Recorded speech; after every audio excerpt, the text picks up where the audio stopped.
my name is Prusha. I'm being your moderator tonight, and today I have the Anne Löhr and AM.I DJing. Thank you for being here. Today we're going to talk about healthy touring, how to provide a good mental health while touring. And yeah, please introduce yourself, AM.I.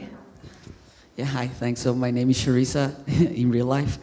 And I'm a DJ since a couple of years and a music producer from Belgium. And I am touring more and more, and it's getting back on track and seeing the world a little bit with my music and make people dance. So yeah, living the happy life. Hi, my name is Anne. I'm a psychologist, actually, also a musician, but just as a hobby, which makes a big difference when it comes to mental health. Yes, I'm a psychologist, also a therapist, and I'm part of a collective actually taking place or filling in for my colleague Tamsin Evelton, who is the founder of the MITC, which is the Music Industry Therapist Collective. And yeah, we specialize in therapy and counseling for musicians and everyone involved in the music industry.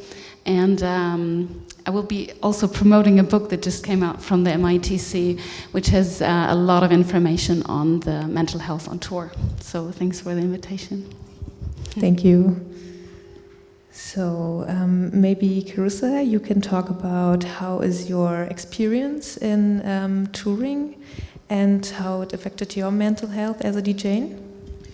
Yeah, I've been working on my health for quite a while now. I've seen a lot of DJs in my surroundings. I know what it is in a normal working life already to get your body and mind in a good, healthy shape. So it kind of all started for me when I read The Miracle Morning. Victor already told it in the previous panel. It's an amazing book. It's really weird, but it changes your mind and you're like, okay, let's try this 5, 6 a.m. thing, journaling, writing your thoughts, meditate, go for sports, see what this does. I did this for 1 week and I have not stopped. So I still have my little morning routine during the week because I know when touring, it's during the weekend, it's very hard. You lose sleep, which is the most important thing of everything. Sleep and good nutrition, also very important. And I just started doing my Miracle Morning. So I get up at 6:30, I stretch, I meditate, I drink my coffee because that's the first thing in the morning you can do, but I really, really like it. I do my meditation for 5 minutes, or 3, or 7, not longer than 10, because I cannot do that. My head is too like, woo. But, and then I go for sports at 7 a.m. until 8 a.m. I am sporting, and then I'm off on my day. That's how I live my normal life, and it resonates in my touring life, which is very important as well, I think. Do you keep the routine? Can I ask a question? Do you keep the routine on the tour? No. What I keep on the tour is the meditation I try, because that's the thing that really helps me. Even if it's like a 2 or 3 minute meditation, that's the most important thing. And I tried, I'm also an intermittent faster. Not a lot of people know this yet, maybe you do. But it's like when you only eat for a certain period of time, like 8 hours. I see the guy, I see you nodding, yeah. It's like a period of time, like 8 hours of eating and then 16 hours. That's the most known. And sometimes I do longer fast for 24 hours or 48 hours because of the resetting of my body.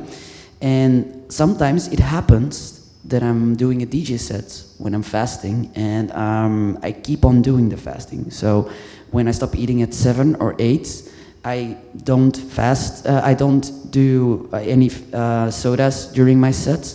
I don't do any alcohol during my set.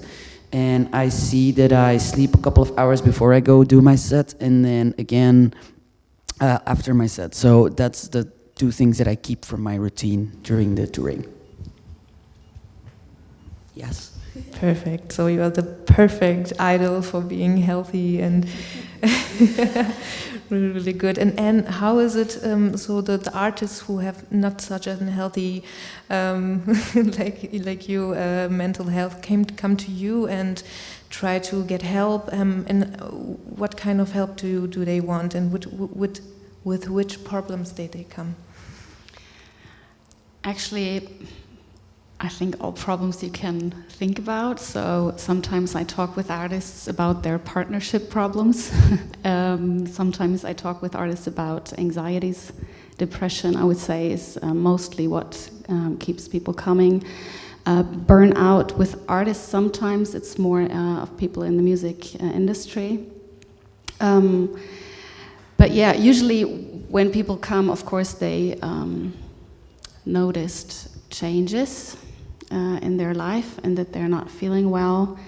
Unfortunately, of course, most of the people, it takes longer to see a psychologist or a therapist than deciding to go to see a doctor, for example. I think that's changing, which is good. But still, people usually wait for a very, very long time. So they come when they're really kind of on the edge of thinking about quitting. That's the problem, waiting. Or not sleeping. Yeah, but once we, start the therapy and look at what the problems are and what the ideas of changing that or what people tried out already, it also can be everything. I mean, when we talk about tour life, because I talked about, I'm talking to my artists about partners, but the private life, of course, is very affected by being on tour for a long time, or as I think Alex said that in the other panel, when you're gone every weekend, I mean, that affects on how you can be in a relationship. So this is actually something that people wouldn't maybe talk about when they talk about their mental health, but it's really, really important to talk about relationships, right? And how I'm going through a breakup right now, so... And I mean, studies have shown that feeling safe with people around you actually is an anti-stressor. So when you're on tour and feel very lonely, which a lot of artists do, and then people at home get very important. Or when they, when you're breaking up or it's not working well, it also affects you, mental health. Yeah, it does. Yeah, it's just... It's happening now. I'm 3-4 weeks after the breakup, and mentally it's the most difficult time is when you get into the hotel room alone, dealing with your own thoughts. And when you're on the airport, it's still like buzzing. So you have people around you and you're reading or you're doing stuff because you need to pay attention that you don't miss the flight. But in the hotel room, when you are actually, if you would not be supposed going through a breakup, that's the time that you rest, that you sleep, that you focus on your music for a second, and that you are like Zen, meditate, like Zen sleep. And if you're then dealing with mental stuff, breakup, problems at home, problems with your business, then it gets physically a problem as well.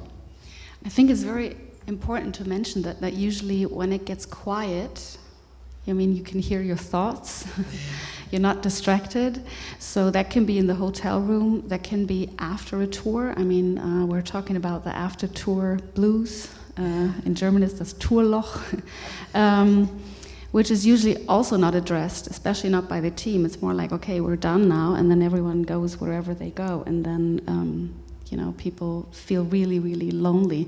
And actually there have been some studies on what the factors are that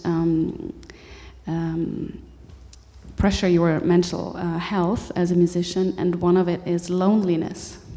Okay, so, I mean, being a musician, sometimes if you come from a family or have a lot of friends that are not involved in the business, sometimes it's hard to, know what's going on in that bubble.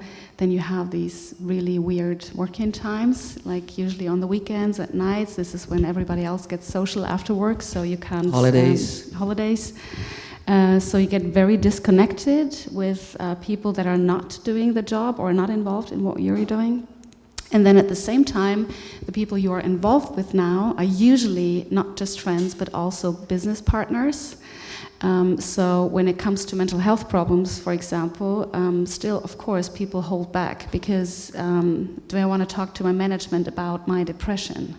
I mean, even though there might be friends, they're in a business relationship with me. So this is what I want to point out, why I think it's really, really important to find out who your friends are with no strings attached, if there are any in the business, or consult a psychologist or a therapist, because that's what we are offering, right? Is the safe space, and there's no strings attached. True. Yeah, very important. Thank you.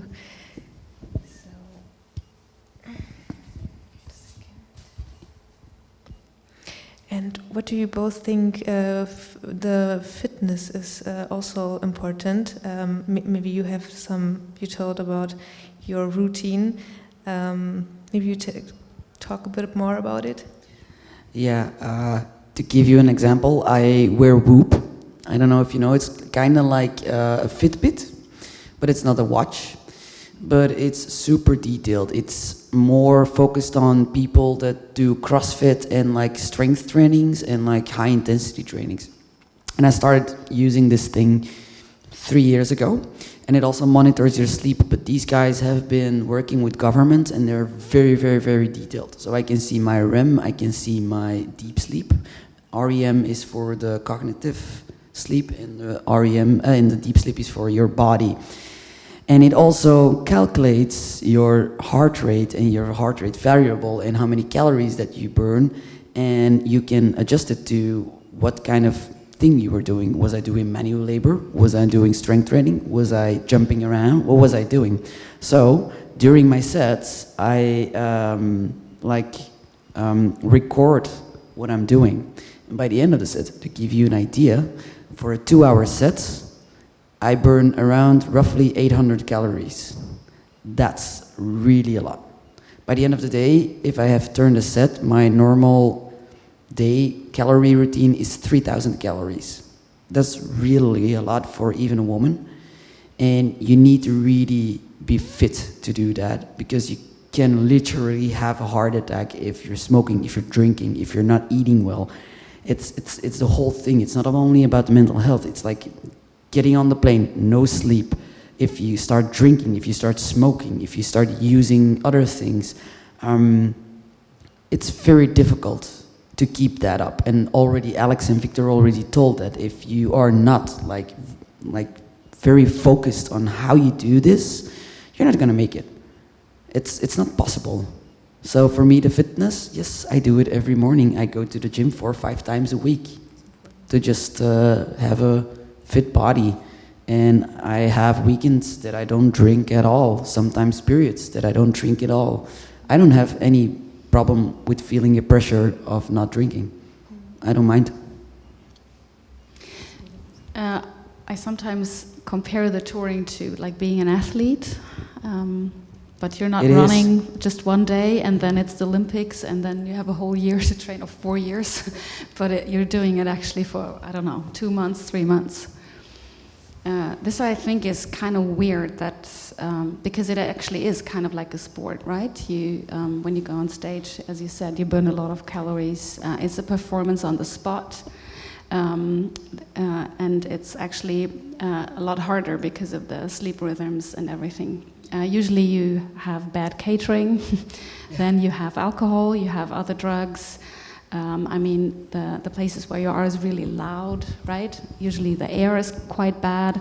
So there's so many factors that stress your body and your health.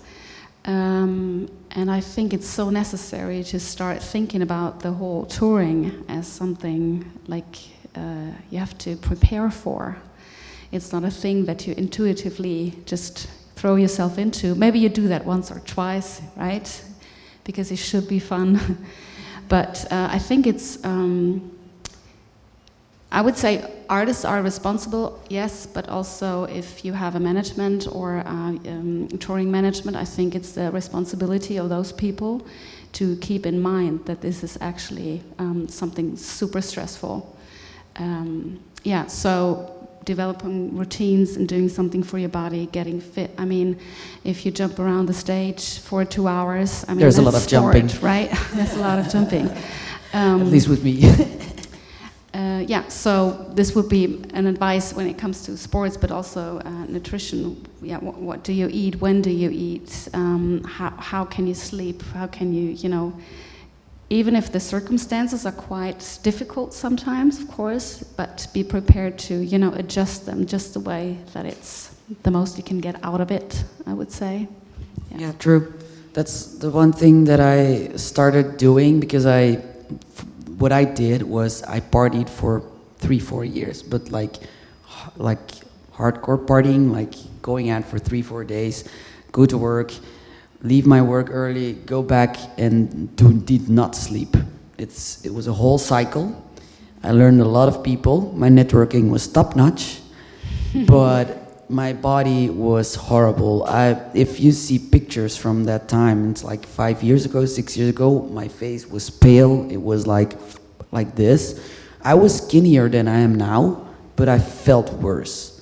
There was even a point, because of the no sleeping, that I had nightmares that I thought somebody was standing next beside my bed. It was really, really like deep. So at that point, I decided not to do it anymore. I went for a professional kind of music career, and then I started also eating better. I eat, for example, no judgment, please, but I eat all plant-based foods during the week. And when I'm on tour, I eat what the promoter is gonna go with me to the restaurant. So that's how I try to compensate my body's nutrition. I track calories, I track a lot of stuff, vitamins and stuff like that. Kind of biohacking kind of stuff. I think it's really cool. But you need to be very focused and compensate what you do in the weekend, because your body, it's not that, it's 12 o'clock at night, let's reset. It doesn't do that. You have to check on a period of 7 days or a month how it feels, what you're doing, how clear you are in your head and your body, and you can only do that if you take it for a longer period of time. That's how I see it, and that's how I feel it's important. What I want to add to this is, because you're very responsible of yourself, and you had this time that you kind of, partied maybe too much, or you partied and then you had to stop. I have a lot of patients that are afraid of talking about it, and it's very common to have the feeling I'm the only one experiencing this. Also the imposter syndrome that the others talked about, the anxiety of failing, judging yourself, all these things that have to do with anxiety. So what I would also recommend is it's actually very simple. There are studies, and people got asked, one of the biggest one is from 2016 and from 2019, and they asked people if they have ever suffered, or asked musicians if they have ever suffered from anxiety and panic attacks and depression. So it's self-reported. That's important when you look at the statistics. But it was 69% said, yes, I have had some anxiety and panic attacks, and 71%, I think, depression. And there was another research on especially touring industries.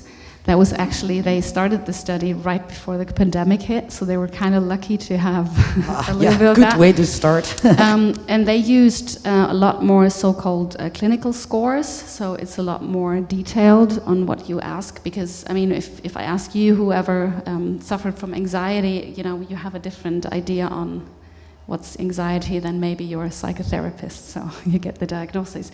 So they did that. And still they had I think over 25% of people suffering from clinical anxiety and depression.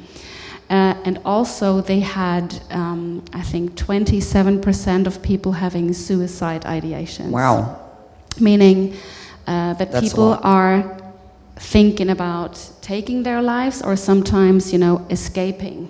So usually people, when they start having these thoughts, it's more like, okay, this is so bad and so stressful, I kind of wish I don't want to wake up tomorrow, okay? I'm just saying that it was 27%. And I mean, talking about those ideas, of course, is a big, big taboo. But where I want to get to is, if you think about that, when you're on tour, it could be that more than 70% of those people around you, okay, would answer with, yes, I have suffered from anxiety, panic attacks, and depression. You might find someone who you can talk to, right? There is a lot of people that probably share your experiences. So I just want to say, the feeling of it's just me sometimes is part of the symptom, but I just want to encourage you to, be open about it, talk to people. Maybe not to everyone, you always have to deal with projections on you, but probably you find someone in the crew, or maybe an artist like those two. Actually, Alex did a lot. And the relief of, talking about it, having someone saying, yeah, I've experienced the same thing, or maybe having an idea on how to deal with it. It takes a lot of pressure, okay? So you don't need a psychologist for that or a therapist. You need someone who is close to you. It really helps, especially because what you told in the beginning, like you can go to your friends, you can go to your family, but it's not the same as like talking to somebody who's going through the same thing, is being alone in that hotel room, is being alone in that airplane. And for me, I have found now it was because Alex did his masterclasses during the pandemic, and it turned out in a little bit of a friendship, and I can talk to him about this, and he can talk to me if he feels open for it, if he wants to, and it takes off kind of a certain pressure in your head. The anxiety attacks, I have to admit, I don't have attacks. I cannot imagine how it is to have like a full-blown attack in this, but you do feel kind of stressed. It is. So to talk to somebody about it, is, aside from your therapist, it's relieving. I think it's a very easy first step, right? It is. It's like, and then they even can advise you to go to therapy or not, and then they can advise you on doing some stuff or some pinpointers that help you out. I wanted to ask the question to the boys, but they didn't have the time. Like, how do you deal, for example, being alone in that hotel room? How do you deal with it?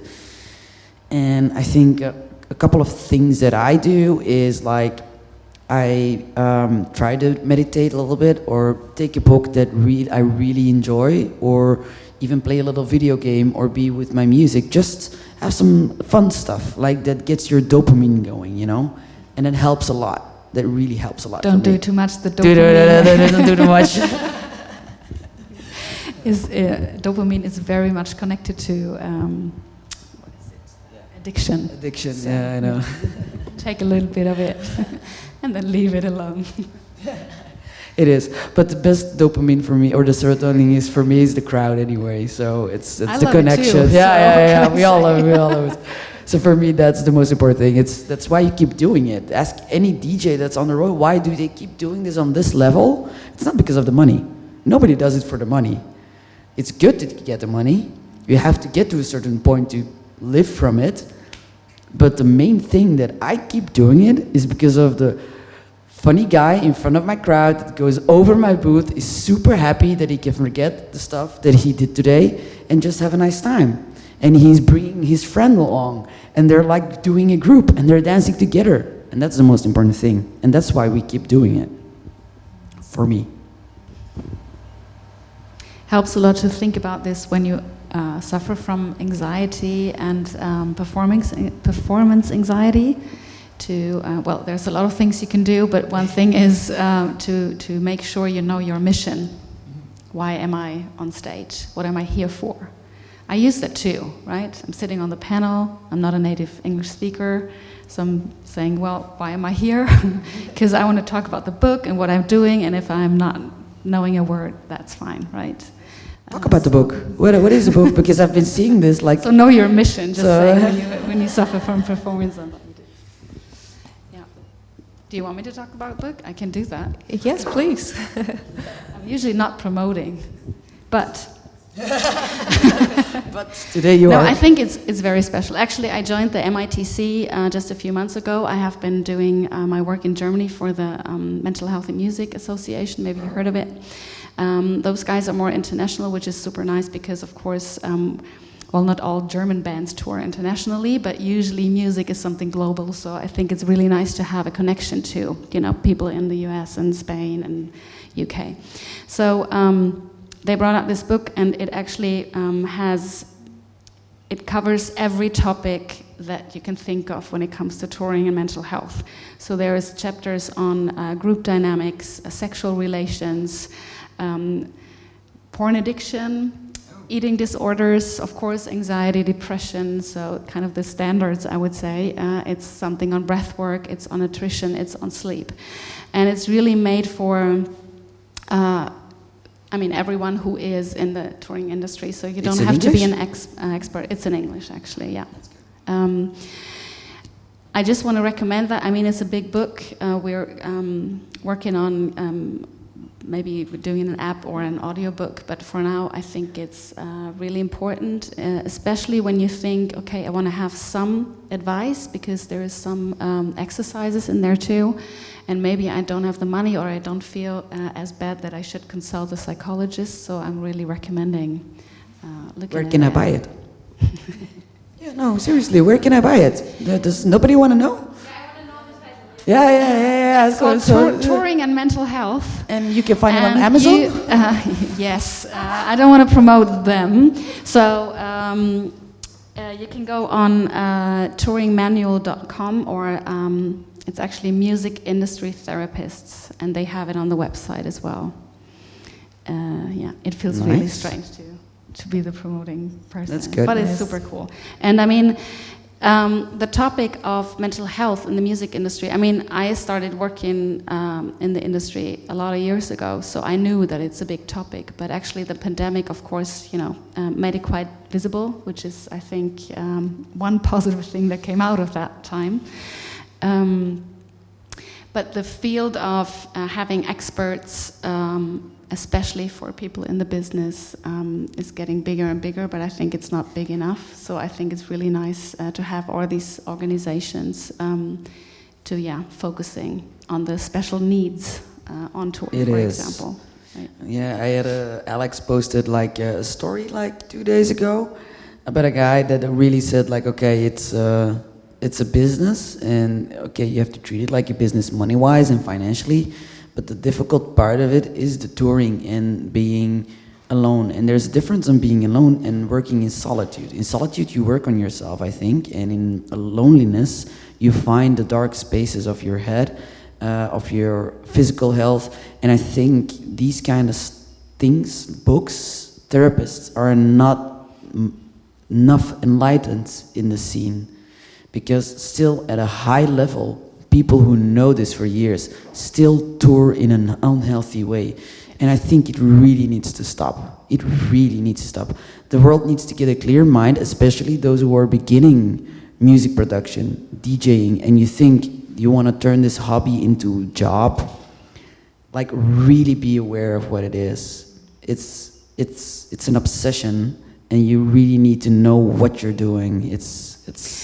And what I said earlier, I think there's a big responsibility on the people promoting or managing and booking, because that's, well, sometimes it's people who are a little more experienced, but to kind of like fill the artist in what's going to happen. And this doesn't mean telling them you shouldn't be an artist because it's too bad. I wouldn't say that. Oh, no. But if you're prepared and there is a lot of things you can do, it will be so much easier, and hopefully not as much anxiety and depression and suicide ideation. True. So if you know someone, or you are management or booking, make sure you talk about it. And Carissa, your touring or management touring, did they help you? Did they do everything they could for your mental health? Did they did a good job, or how was it? We don't really talk about that, but they know that I do that kind of stuff. They know that I treat myself really, really good, because I tell them to stop smoking. But the management is more of truly a management thing. And I have to admit that they're doing an amazing job, and it's an amazing team, and I love them from the bottom of my heart. But if I would want to talk to them about it, I know they would be open to it. And if they would notice me having problems, they would try to help me and they would give me the space. But they don't have the material and the expertise like you guys do to tell, hey, you should do this, or maybe you can try this, or go and do this. They don't have the capacity yet. I think if more and more people knew about these kind of organizations, the managements would be much better. But I have to admit, and I cannot name any names, but I know from upper hand that a couple of the A+ artists, like the big artists, they are having mental breakdowns as we speak because of the touring. And it's not easy, because if you would stop touring, but not only you, your whole team is without a job. Marketing, agent, management, touring, everybody. Can you imagine? Like, it's like you're the CEO of your business. And I'm a small artist. I'm not known yet. But if I would be A-list artist, and we can name a few, if they stop touring, the whole team would go. And that's a lot of people's family. And usually also the bigger artists are not insured. True. So it's actually a disaster. True, and not a lot of people know this. This is why it's so important to do the preparation, right? To do that before and not just when it happens. But yes. I think it's really important to point out the pressure that the people have, yes. The artists, when they're on tour. Yeah, we all know the story of Avicii. And it's not that he's a bad manager. The guy, if we know a little bit of the things, he wanted the best for him. But sometimes the pushing gets too much, and you need to see what your artist is doing.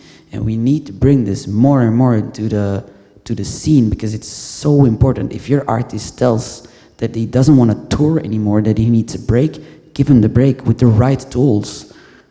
That's the most important thing, you know? Hear the people. Yeah.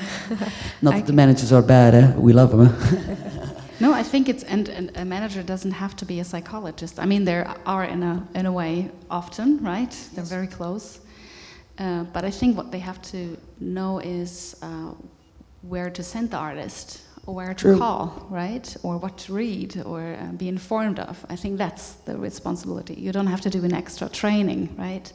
But I'm actually working with a lot of younger artists who got quite famous, and the management said, well, right now everything's fine, but we know that this artist is going to be big, so there's going to be a lot of pressure, right?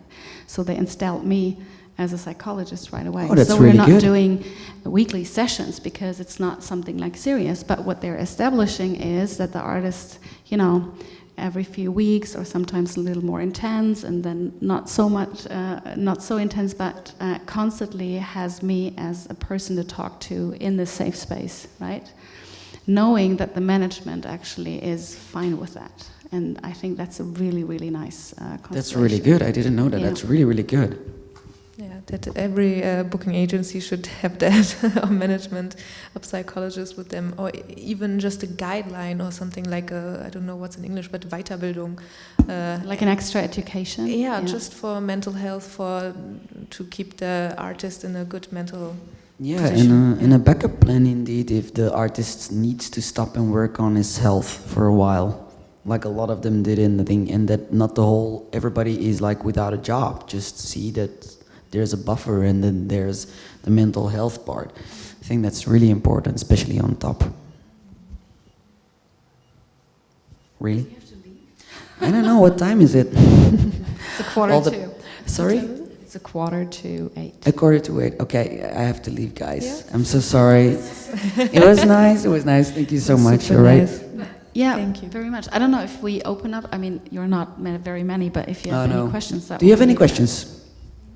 I have two questions. First, just before I forget, you said the artists are not insured against touring, like if something happens. Is this a thing, or you just? No, I had a few bands, or I had a band and knew some other, and they were suffering. And then one of the big questions was, can we cancel the tour? And actually, they hadn't insured the tour. I'm not an expert there, but I thought in the range they were. I thought, okay, there has to be some of insurance, but there wasn't. So I was just saying. Yeah, that's because I wasn't really sure if that's a thing. So yeah. And another one. So I really like your routine, your lifestyle, like going to gym and all that. And Thank you. And so just for context, I also do a lot of. I train for I run marathons. I also go to gym every day at 6, almost every day. But also I'm DJ, and I'm obviously not in the position as you, like touring, but like I would also like a local gigs and so on. And I took some break since January, and I'm like I really like my routine, and I know I need to get back into playing, obviously, because that's what I want to do essentially. But like I'm terrified of going to sleep late and just basically destroying my routine, because obviously. As you do, on the weekday, you would just have your normal day, and on the weekend, you would sort of, shift everything. So how do you manage that? Like, can you maybe give some sort of advice if there is any, or like make me less terrified to go back to that world, if you can? Well, obviously, from your routine, you have some favorite stuff. For me, example, it's making my little matcha tea and then do the meditation. I really love that stuff during the week. So I know from my routine that I love the most, I take it, I downsize it, and I take it with me on the touring. And that's what keeps me a little bit in balance. So maybe for you, if you really like the gym part the most, maybe you can do like a 15-minute workout before you go to the DJ sets, for example.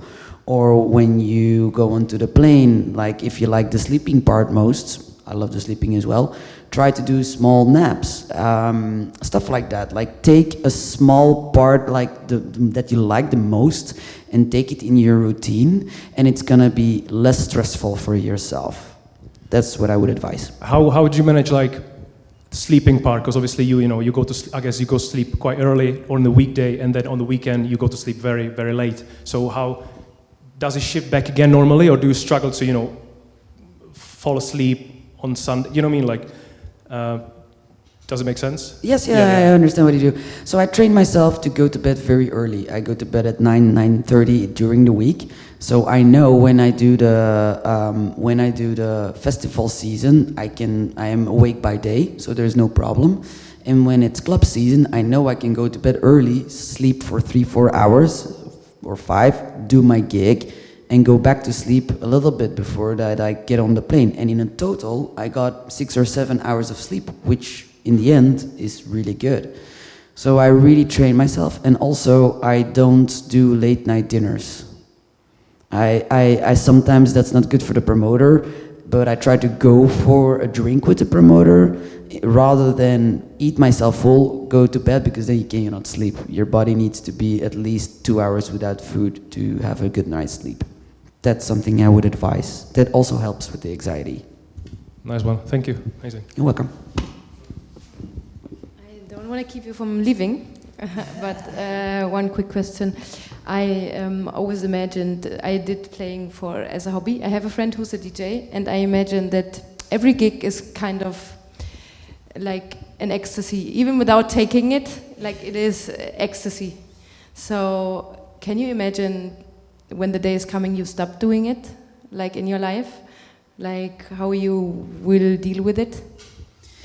I am already dealing with it. So for me, the DJing is part of my whole project.